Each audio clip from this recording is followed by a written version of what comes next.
Welcome to How to Build a Bulletproof Conspiracy Theory. This masterclass in specious reasoning is based on a true 1957 pamphlet.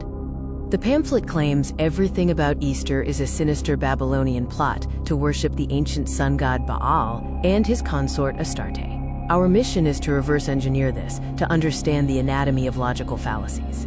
The first fallacy is the equivocation or etymological fallacy, also known as false equivalence.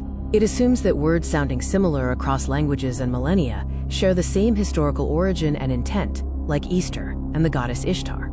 The theory tries to connect unrelated claims, targets, and realities, for instance, linking Ishtar to Easter, and the Hebrew word kavan to hot cross buns, using flimsy, quote, connective logic while ignoring the actual etymological roots.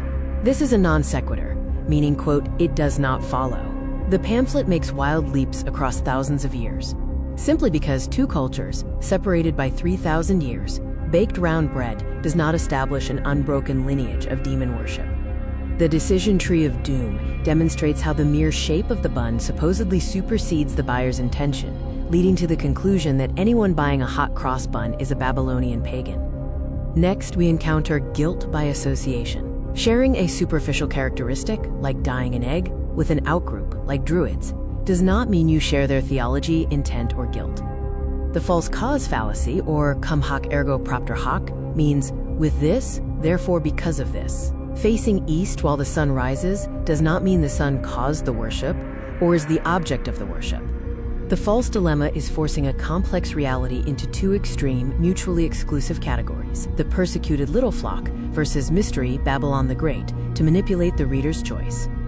The straw man argument involves building an easily defeated, comically exaggerated caricature of an opponent's position rather than addressing their actual beliefs. It's easier to defeat Babylonian devil worshippers than to debate history. Unfalsifiability, or the argument from silence, is the ultimate conspiracy shield. If there is no historical evidence for your group, you claim the lack of evidence proves they were perfectly hidden. Poisoning the well uses highly loaded, emotive language to preemptively discredit an opponent's decisions before the audience can objectively evaluate them, such as depicting Emperor Constantine as a villain. The specious reasoning alchemy substitutes coincidence and aesthetic similarity for actual evidence and causality. It works by overloading you with loosely connected trivia to create the illusion of a grand conspiracy. The critical thinker's diagnostic tool provides 4 checks: etymology, causality, association, and alternatives. Next time someone hands you a red string, ask to see the knot.